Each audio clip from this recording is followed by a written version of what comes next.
Bonjour à tous. Avec ce podcast, on plonge au cœur de la mode belge. On échange avec des experts, des passionnés et on soulève deux questions. Que se passe-t-il dans la mode au-delà des images parfaites véhiculées par les réseaux sociaux ? Et puis, quels sont tous ces métiers qui constituent ce secteur si riche et dynamique ? Je m'appelle Astrid. En mijn naam is Lien. Ensemble, nous sommes derrière le podcast We Love Belgian Brands, le premier podcast qui parle de la mode belge. Alors voilà, tous les jeudis sortiront un épisode et une semaine sur deux en français et en néerlandais. Au creux de vos oreilles, on parle vrai, on raconte ce qu'est la réalité. Le but de chaque discussion, apprendre, échanger, inspirer. Belle écoute!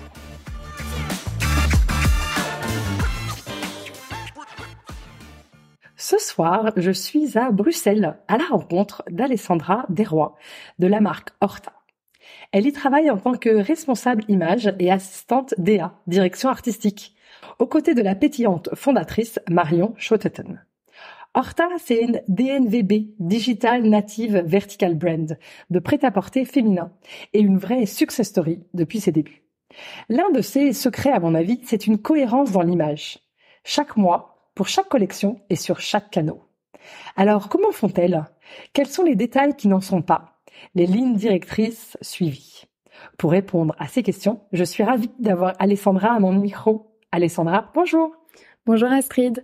Bon, c'est super chouette d'être là dans ces si beaux bureaux, vraiment canon. Est-ce que tu peux te présenter ? Oui, du coup, moi c'est Alessandra, j'ai 28 ans. Ça fait 2 ans que je suis chez Horta et je suis responsable image. Et alors, une de mes questions que j'aime bien poser, c'était est-ce que tu te souviens ce que tu voulais faire quand tu étais enfant ? Alors, quand j'étais enfant, j'ai toujours voulu travailler dans la mode. Ah ouais. J'aimais trop. Ma maman est fan de mode aussi. On adore les couleurs, les imprimer, oser et exprimer un peu notre personnalité avec nos vêtements. Et donc, du coup, j'ai toujours voulu travailler dans la mode, même si je savais pas exactement ce que je voulais faire. Ouais, hein, on sait pas toujours, mais le secteur nous attire, quoi. Exactement. Et du coup, ça a été quoi ton parcours ? Très vite, t'as étudié quelque chose qui t'a amené vers cette direction-là ? En vrai, pas du tout, enfin pas vraiment. J'ai essayé de choisir des études qui ouvraient pas mal les portes et donc du coup j'ai fait des études en communication. Ok. J'ai étudié à l'IEX à Bruxelles et j'ai fait un master en communication commerciale et publicité. Super. Et qu'est-ce qui t'a amené chez Horta ? C'est ta première profession ou ton premier travail ? Raconte un peu. Non, pas du tout. Donc déjà depuis assez jeune, comme je te dis, je suis passionnée de mode. Ouais. Donc même en tant qu'étudiante, j'ai travaillé pendant des années dans la boutique de Chanel en parallèle de mes études. Donc ça m'a fait goûter à l'univers du luxe, à l'univers de marque, au storytelling qu'il y a derrière. Ouais. Il y a tout a une histoire, un bouton, une image, une matière. Ouais. Et ça m'a vraiment passionnée. Ouais. J'ai d'ailleurs fait mon travail de fin de secondaire là-dessus. Sur quoi exactement ? Sur l'émancipation des femmes dans la mode grâce à Chanel. Ah, waouh, passionnant. Comment Chanel a aidé l'émancipation des femmes. Oh, super. Ouais. Hyper intéressant. Ouais, super intéressant. Donc ça m'a encore plus plu. Et voilà, j'ai eu ces expériences-là. Après, j'ai bossé quand j'étais à l'IEX, j'ai dû faire un premier stage. J'ai fait donc un stage chez Tandem Press Communication. Mm-hmm. Ça n'a pas du tout duré longtemps. C'était un stage d'1 mois, mais du coup, c'était trop chouette parce que j'ai découvert un nouvel univers qui est la presse et toutes les histoires, comment est-ce qu'on fait des communiqués de presse et tout ça. Donc, c'était vraiment super intéressant. Génial. Et puis après ça, j'ai fait mon master du coup à l'IEX. Et là, j'ai fait un stage plus long où j'ai bossé chez Delvaux. Ah, waouh. Avec la Brand Project Manager, Hélène Minato. Et c'était un stage mais tellement intéressant, où on s'occupait de tous les communication tools. En fait, c'est un peu ce que je fais chez Horta actuellement. Okay. Et du coup, t'es passé ensuite de Delvaux à Horta ? Non, j'ai un long parcours, on dirait pas pour mon âge, mais du coup, en fait, chez Delvaux, je suis restée encore un peu plus longtemps et j'ai même travaillé dans le pôle presse. Ah, cool. Ouais, du coup, de nouveau, je suis retournée à la presse et j'ai vu un peu aussi ces côtés-là.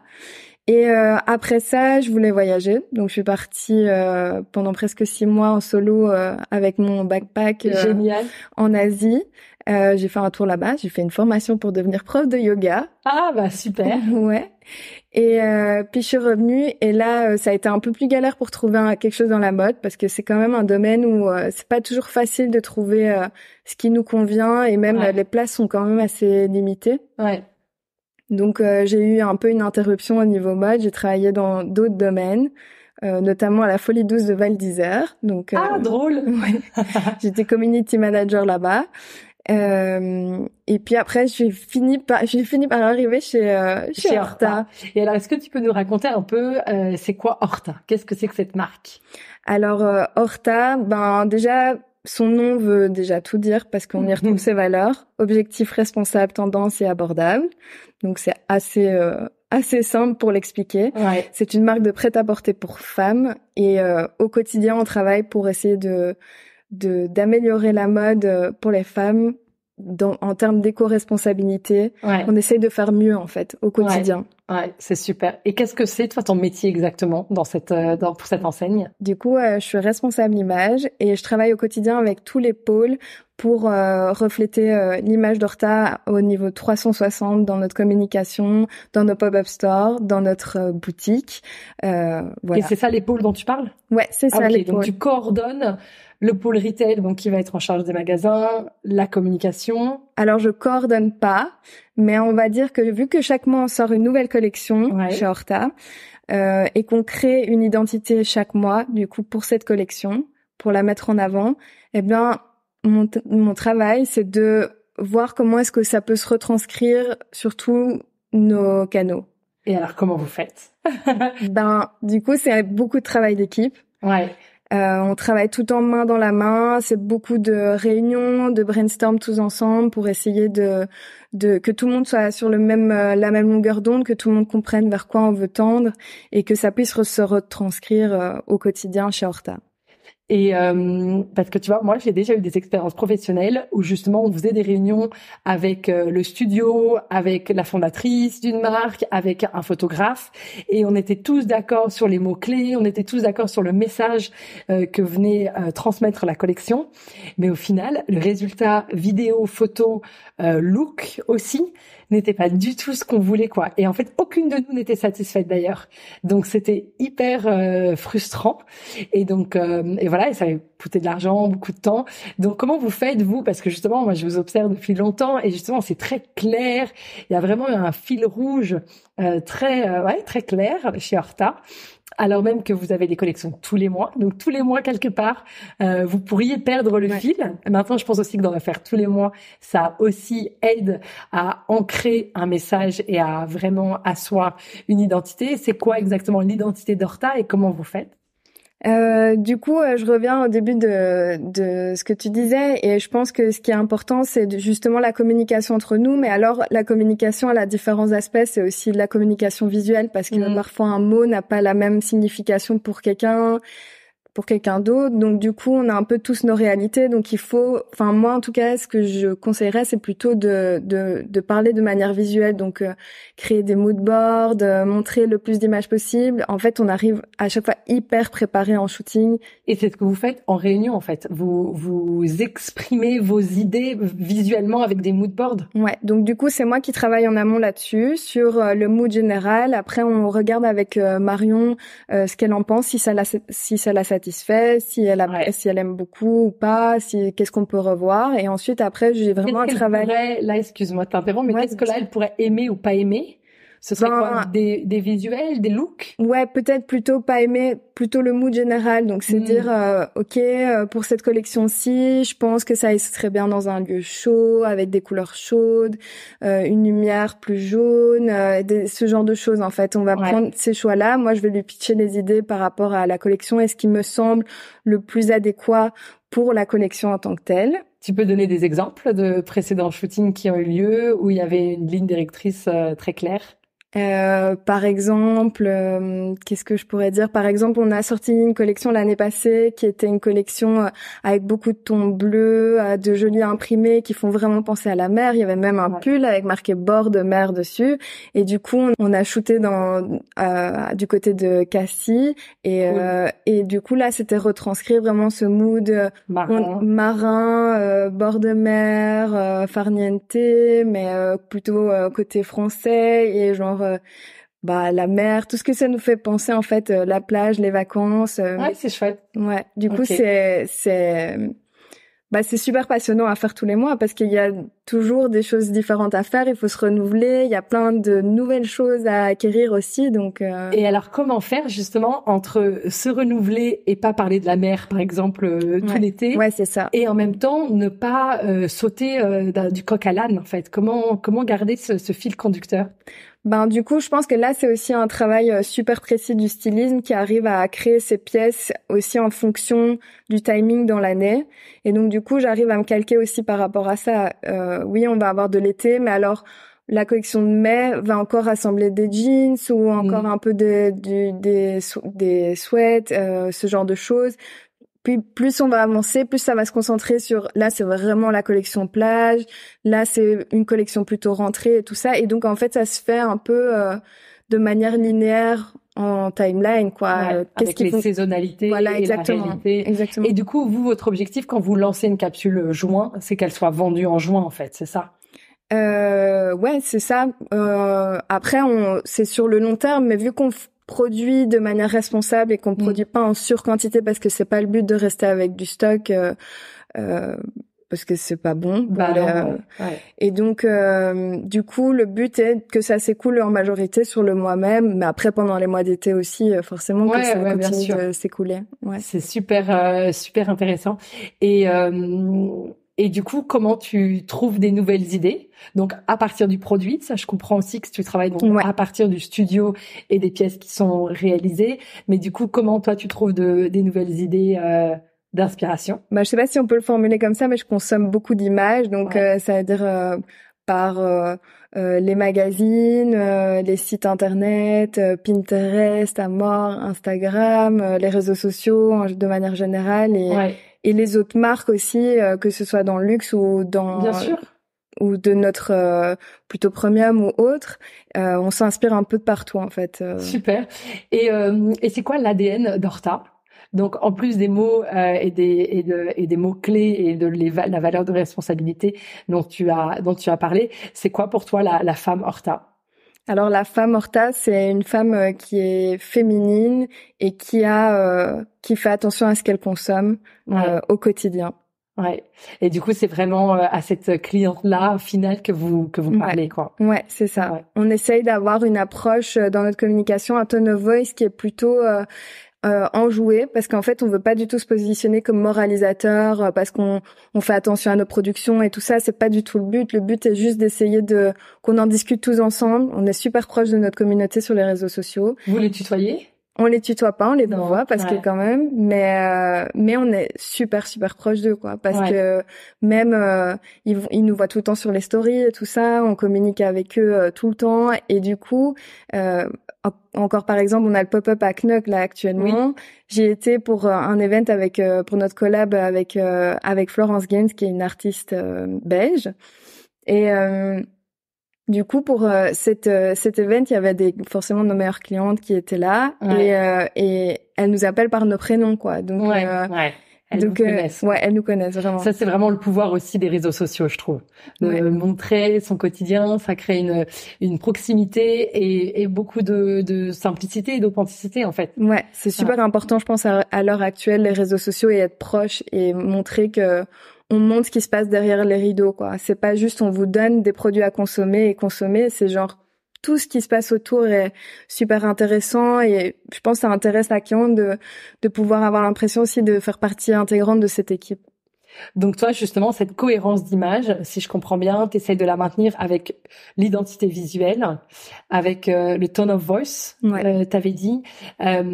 Et t'as parlé aussi, je crois, de charte graphique. Est-ce que tu peux expliquer ça un peu plus? Ouais, bien sûr. Donc on a des chartes graphiques, on en a 2 pour être plus exact. On en a une qui est vraiment pour Horta en général et l'e-shop, et puis après on en a fait développer une autre qui est plutôt liée à nos points de vente, donc les pop-up et notre boutique qu'on appelle la baraque Horta. Cool. Et du coup, c'est super important d'avoir des chartes graphiques. Pourquoi? Parce qu'on a tendance sinon de se perdre dans toutes les couleurs et tout, parce que on a envie de changement, on a envie de faire des jolies choses, mais en fait, on perd notre cliente en faisant ça. Ouais. Donc, il vaut mieux se calquer à des chartes graphiques, les établir dès le début et pouvoir tout construire en s'appuyant dessus, quoi. Ouais, c'est ça. Et je trouve que c'est vraiment ça, la difficulté, et là où vous êtes super fort, c'est justement de savoir se remettre en question, apporter des choses nouvelles, parce que c'est aussi ce qu'on a envie, en fait, tu vois, de changement, de renouvellement, mais tout en gardant des lignes conductrices claires, quoi. Ouais. Bah du coup chez Horta, il y a tout qui bouge tout le temps, on a tout le temps de nouveaux projets, on essaie tous de se pousser encore plus dans nos projets, à avoir des nouvelles choses et tout, donc c'est trop chouette, mais tout en gardant quand même les bases et nos valeurs qui restent fondamentales, quoi. Donc c'est vraiment chouette. Ouais. Et c'est quoi les éléments clés dans ta carrière chez Horta dont tu es le plus fier aujourd'hui?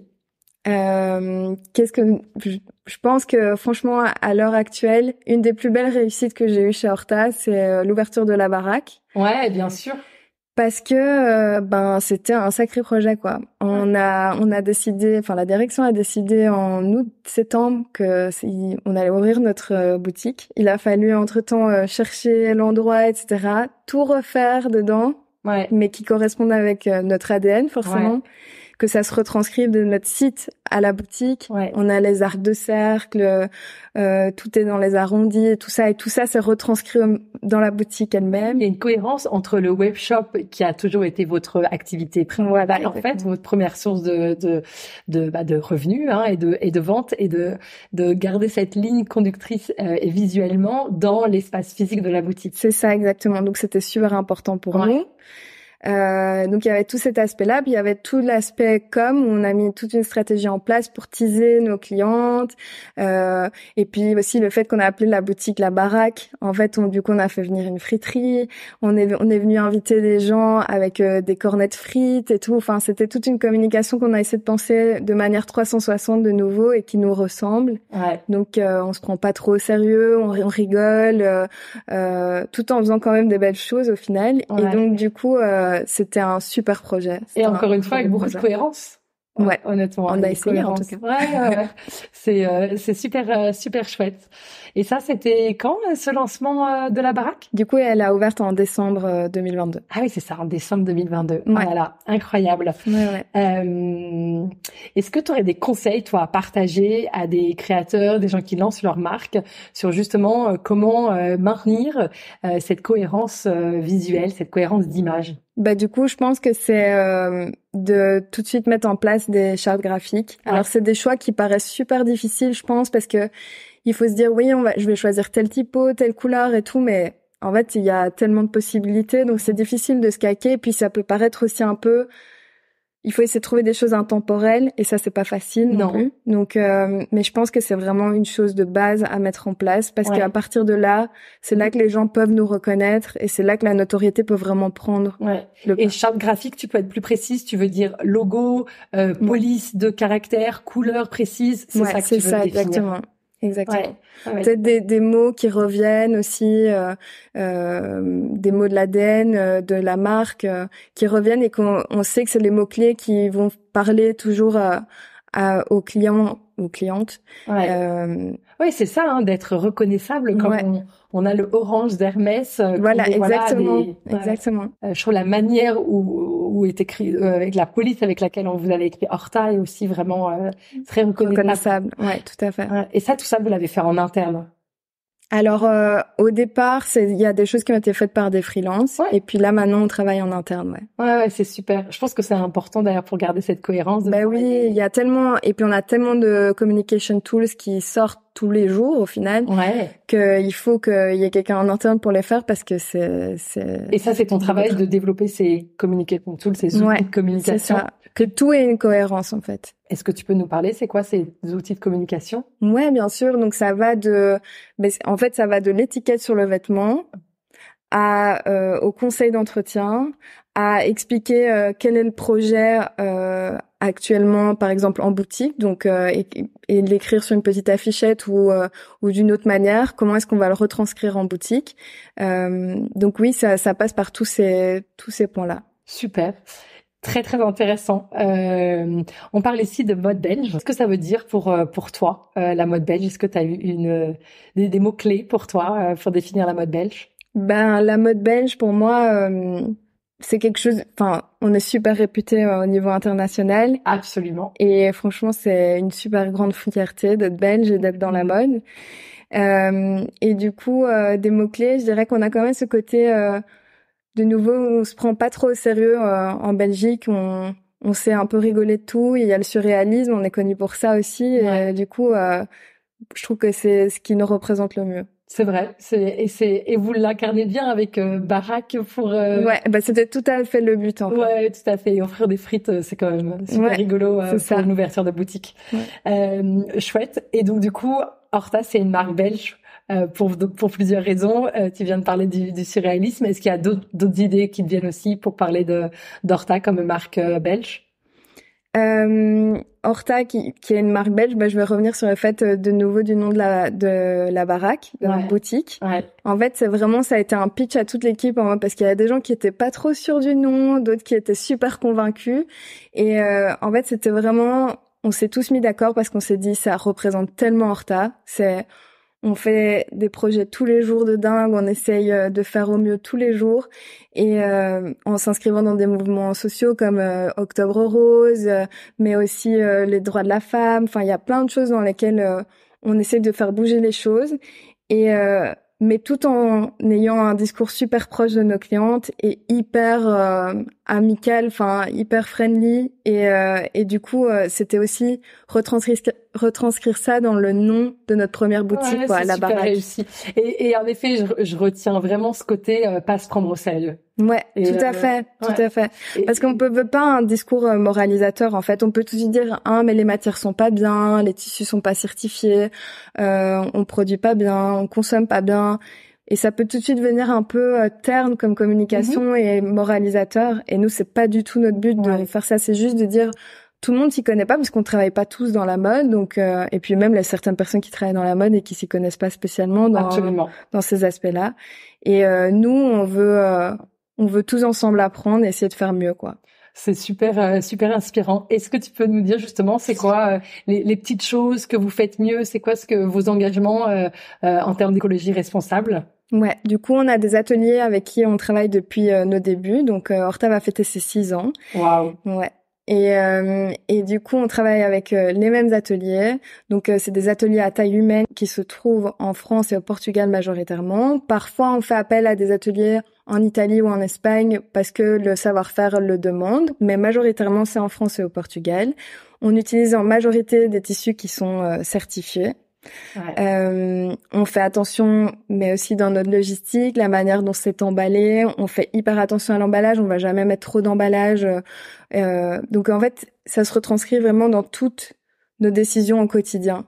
Il y a rien qui est négligé par rapport à l'éco-responsabilité et le fait qu'on veut marquer. Super intéressant. Et pour travailler aussi dans le secteur, je trouve que le point principal qui est compliqué à gérer, c'est le stock.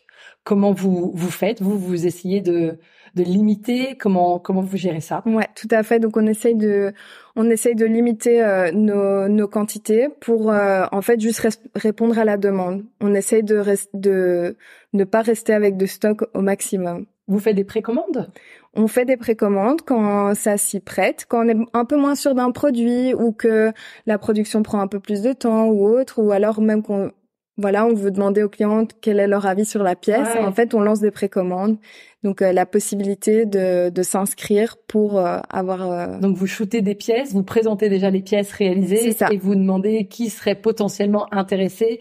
Et du coup, vous essayez de récolter là des avis ou carrément des commandes fermes? Il y a les deux, mais plutôt des commandes fermes en général. Mais après, il y a les deux. On essaye de savoir... qu'est-ce que la cliente en pense. Ouais, c'est une manière super chouette aussi de co-créer avec sa communauté de côté et de créer du lien, évidemment. Ouais. D'ailleurs, on essaye de demander à nos clientes régulièrement qu'est-ce qu'elles aimeraient dans leur garde-robe, quoi. Alors on fait plein de propositions et on fait des votes sur nos réseaux pour voir un peu qu'est-ce qu'elles aimeraient dans leur garde-robe, parce qu'au final c'est à elles que il faut que ça plaise. Donc J'aime beaucoup cette approche que vous avez chez Horta, et je l'ai vraiment ressenti aussi en rencontrant Marion, que je vais aussi avoir le plaisir d'avoir à mon micro. Et c'est ce côté vraiment proche de la réalité, et pas comme d'autres marques que avec qui j'ai pu travailler, ou qui sont un peu dans leur bulle créative, dans leur tour d'ivoire, sans avoir vraiment le lien réel avec la personne qui va acheter. Et je pense que c'est vraiment une de vos forces. C'est sûr. On est tout le temps, on les rencontre tout le temps aussi, nos clientes. Donc, par les réseaux sociaux, on communique avec elles quotidiennement. Mais alors, en plus de ça, il y a nos pop-up stores qui sont en France et en Belgique. Là, on va aller à l'international aussi. Et en fait, c'est l'occasion de rencontrer la cliente sur le terrain et de voir qu'est-ce qui lui plaît moins, qu'est-ce qu'elle a envie de voir, qu'est-ce qu'elle a envie d'avoir dans sa garde-robe.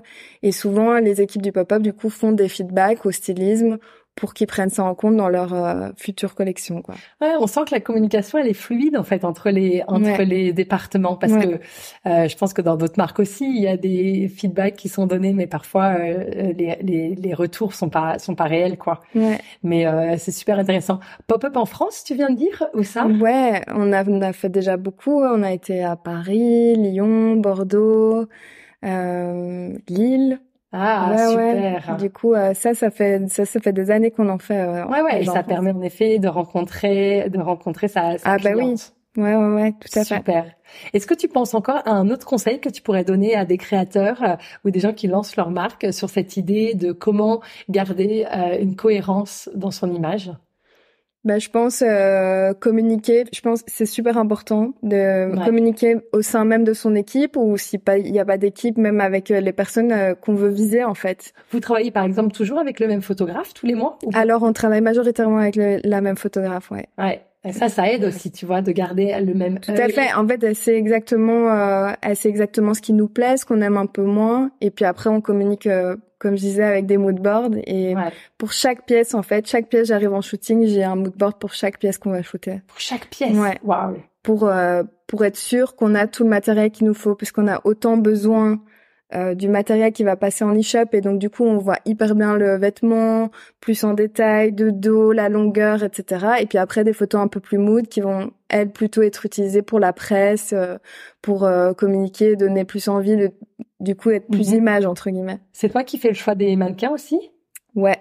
Avec Marion, Et du coup, vous choisissez des mannequins différents tous les mois, ou vous essayez de garder justement? Alors, on essaye de garder, parce qu'en fait, on se dit que plus on garde, plus on est reconnaissable aussi. En fait, on se dit, on voit cette mannequin-là, on est là, mais c'est Horta, ça, la reconnaître par le visage, en fait. Donc, du coup, on essaye au maximum de travailler avec les mêmes mannequins. Ouais, des mannequins maison. Comme on dit. Ouais, c'est vrai, c'est une bonne idée. C'est absolument passionnant, c'est super intéressant. Merci beaucoup pour tout ce que tu partages avec nous. Pour terminer, j'ai toujours cette question donc sur le secteur de la mode belge. Qui souhaiterais-tu écouter à mon micro? Du coup, t'as pas le droit de répondre, Marion. Je sais déjà qu'elle vient, donc. Je pense, et en fait, j'ai deux choix. Est-ce que je peux? Oui, absolument. Okay. Du coup, il y a la marque See Happy que j'ai découvert il y a pas tellement longtemps, que j'aimerais. C'est une maman et sa fille. Tout à fait. Donc ce serait super intéressant. Je trouve qu'ils ont une chouette image, des chouettes produits, et puis c'est aussi une production européenne, donc c'est absolument. Cool. Marque belge, développement B2B plutôt, tu vois, développement dans des boutiques, donc avec des agents. Absolument. Et aussi, alors là, c'est moins côté entrepreneur, je crois, mais des personnes qui travaillent chez Delvaux, je trouve que c'est super intéressant. Alors là, je suis tout à fait d'accord avec toi. Si tu as des contacts, ça m'intéresse. Mais en effet, quelle belle maison, la maison Delvaux, marque belge, vraiment de référence.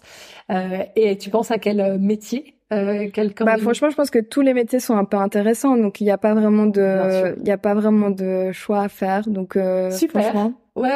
Écoute, bonne idée. Je trouve en effet, et en effet une vraie référence pour la maroquinerie belge Delvaux. Super.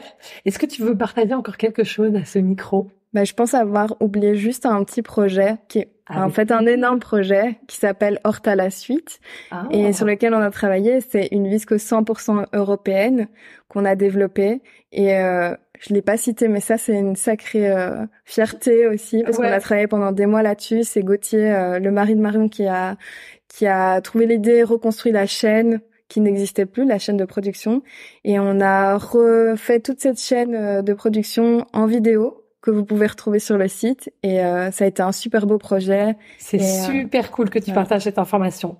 Et en effet, c'est absolument incroyable ce qui a été fait de relancer une matière, et donc une matière qui est plus responsable. C'est ça, tout à fait, dans sa production. Ok, parce qu'elle utilise moins d'eau. Voilà, en fait, ça utilise, en fait, on a repris les pays européens qui avaient déjà le savoir-faire mais séparés. Et qui ne le mettaient plus ensemble. La viscose a mauvaise réputation parce que sa production, en fait, on part du bois, de la fibre de bois, pour arriver à la viscose. Et en fait, la transformation peut être assez polluante quand on le fait dans d'autres pays. Mais chez nous, en Europe, on a des rigueurs environnementales qui sont telles que c'est impossible de pouvoir émettre autant de pollution avec cette production. Et donc, du coup, on a refait la chaîne en Europe pour qu'elle soit au plus responsable possible. Pourquoi elle avait disparu? Et du coup, alors là, c'est la mondialisation, le capitalisme. Je pense que c'est ça qui a fait. On a beaucoup de savoir-faire. C'est pas vraiment du savoir-faire du coup, mais qui est parti en Chine. Ouais. Et on a perdu la main ici en Europe. Et du coup, là, ça a été vraiment un travail de Gauthier de tout remettre ensemble pour qu'on ait de la fibre du bois jusqu'à la viscose dernier en main, quoi, sur produit fini, qui est européen. Merci d'avoir repris le micro pour préciser cette super histoire. Et en effet, une sacrée milestone, comme on dit, élément clé de l'histoire de la vie d'Horta. Et t'as bien fait de le raconter. Un grand merci à toi. Merci beaucoup, Astrid. Bonne fin de journée à toi, Alessandra. À toi aussi.